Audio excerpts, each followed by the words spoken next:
2025 मायथाइयाव बिटिआरआव बिटिसिनि मोनसे इलेक्शन जागोन बेवहाय इन्डिपेन्डेन्टलि यूनाइटेड फराम एक्स एनडिपिआ बिसायख'थि गेलेगोन होननानै गोबां मानसिया रायलायसावदों आरो जोंनिसिमबो बे बाथ्राफोरा फैदों नाथाय यूनाइटेड फराम अफ एक्स एनडिपि हिसाबै डिस्ट्रिक्ट लेभेलानो जा सेन्ट्रेल लेभेलानो जा दिनैसिम बेबायदि आबुङै बा गुवारै सावरायनानै बेबायदि दिनैसिम थांखि लानाय जायाखै जोङो गोबां समाव गोबां सावरायो बेफोरखौ हयथ' खोनादोंबो जानो हागौ मानो होनोबा मालाबा खुद्रिसारनाय फैयो जे एकर्ड खालामदों एनडिपिआ मोनब्रै फेक्सन ज' लोगो नांनानै मोनसे बिटिआर एग्रिमेन्ट खालामदों जों गोबाव सम नेबाय 4 बोसोर नेबाय जोङो जोंनि जे एकर्डआव थाखानाय जि दफाफोराव लिरखानाय एनडिपिनि जे एक्स ग्रेसिया लोगोसे रिहेबिलिटेसन लोगोसे जब्स लोगोसे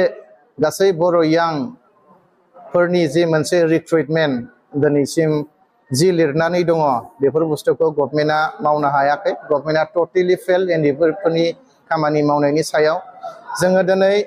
बिनि थाखायनो जोङो माब्लाबा गोसोआव सानखाङो माब्लाबा खुद्रिसारो आरो गोबाङा गोबां रोखोम बाथ्रा बुंनोबो हागौ मानो होनोब्ला 4,000सो मार्टियार्सफोरनि गेजेराव दिनै जों खालि मोननो हादों फ्राय 500नि एसे बारा सोल' जों दिनै एक्स ग्रेसिया हिसाबै जोंनि मुंख्लंफोरा मोननो हादों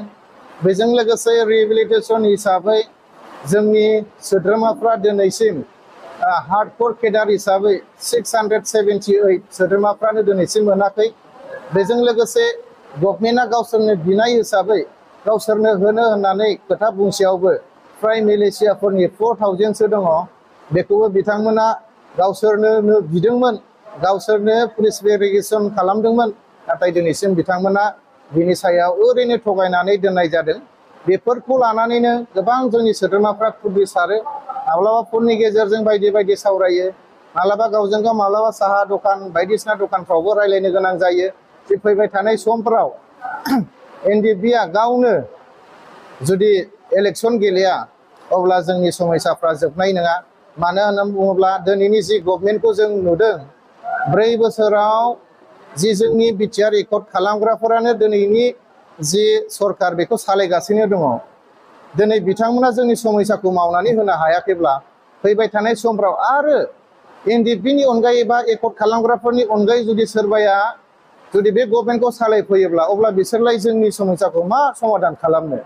दा बेफोरखौ नोजोर बोनानै बेफोरखौ सिन्था खालामनानै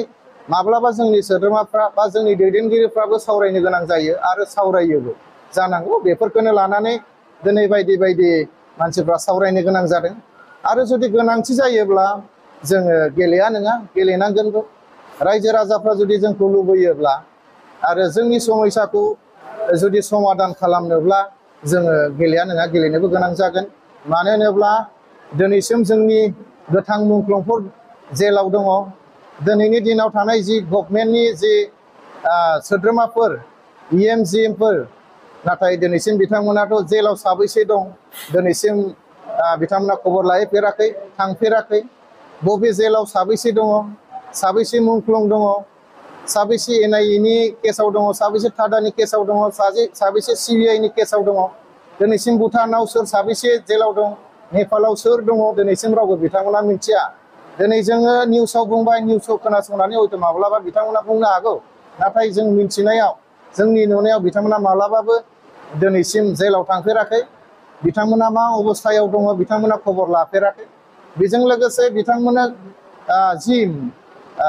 न'खरफ्राव दिनै बिथांमोननि हिन्जावफ्रा हाजिरा मावदों सोरनिबा हिन्जावफ्रा फिसायखौ नेयै मोनैयाव दिनै खारलांनो गोनां जादों खारलांदों दिनै सोरबाया दिनै फासि नांनानै थैनो गोनां जादों बिथांमोना नाथाय जोंनि 34 इयार्स नांनायनि जि जिउ जों मोननाय बिटिआर बेयाव बिथांमोना रंजागासिनो दं सासन खालामगासिनो दं खुसि खालामगासिनो दं जोंनि थैनि साजों थांनानै बिथांमोना दिनै बेबायदि रंजादों खुसि खालामदों जों बेखौ बुंनो लुबैयो माब्लाबा जोङो माने गोसोआव दुखु फैयो खोथा बुंथावथारि बाथ्राफोरखौबो जोङो बुंनानै होनो गोनां जायो मानो होनोब्ला नांनाय समावबो जों बिथांमोननि थोननायावनो माब्लाबा मावथावै सानफेरथारै जाथावथारै खामानिफोरखौबो जों मावनानै फैनो गोनां जादों बारसोम फैनो गोनां जादों दिनै जोंनि सोद्रोमाफ्रा अबे बांलादेशआव सोर मुंख्लं जानानै थाबोखो दिनै म्यानमाराव सोरनि गोथै दङ सोरनि हारा दङ भुटानाव सोरनि गोथै सोरनि हारा दङ बिथांमोना जेबो मिथिया मोनथिसेयावबो मोनथियै बायदि खालामनानै दङ बेनिखायनो जों दुखु मोनो